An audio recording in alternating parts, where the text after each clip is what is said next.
kwa kila siku, hiyo ni namba ambayo by 31st tutakuwa tumepata hiyo namba. Bwana Wahome, umesikia malalamishi ya wazazi, umesikia malalamishi ya wanafunzi, na kuna jambo ambalo pia Lulu Hassan amelizungumzia pale.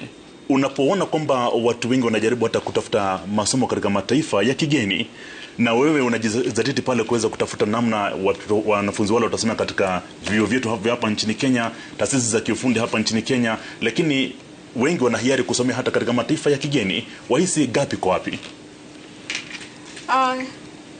Nafikiri jambo la kwanza ni kuwa watu hawaelewi vile serikali inafanya kazi.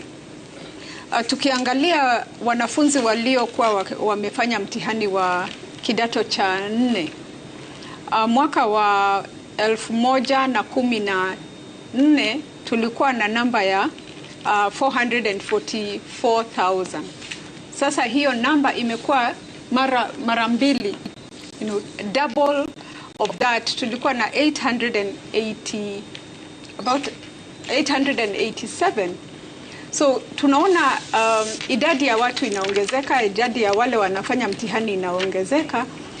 Tukiangalia wale walijisajili kujiunga na masomo ya university, tuko na 86%. Hao ni wale wanao tunatarajia kuwa watauliza mkopo wa HELB na scholarship. So tukiangalia vile mahali tumetoka, watu walikuwa wamefika kuogopa kwenda university ama kuangalia TVET institutions, kwa sababu ile pesa ilikuwa inatengwa bado ilikuwa haiongezeki hata idadi ya watu ikiongezeka. Lakini sasa tunasema hatuwezi endelea na huo mradi kila wakati. Huu mradi wa new funding model, jambo la kwanza ilikuwa ni tuweke placement kando na financing kando. Tukiangalia vile tulikuwa tuna place wanafunzi hapo awali, kila mtu akiingia university, kila mtu akipata placement anatarajia kuwa serikali itagharamia masomo yake. Lakini vile tunaendelea sasa na huu mradi, tutaweka zitakuwa kando. Kwa hivyo wewe ukipata nafasi ya kwenda university na unaona familia inajiweza, unaweza, si lazima uitishe huo mkopo, unaendelea tu. Kwa hivyo wale wamekuwa admitted, the 140,000 tunaongea juu yao, wakiweza, kuna wale wanaweza sema wanajiweza, waendelee ili ile pesa serikali inatenga iangalie wale watakuwa wakiona kweli hawajiweze.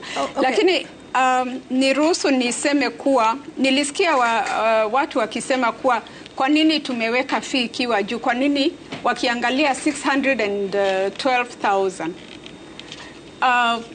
Tulisema katika huu mradi lazima tufanye what we call disclosure, tuweze kuelewa kuwa kama unataka kusomea udaktari, ni gharama ya kusoma udaktari ni ngapi?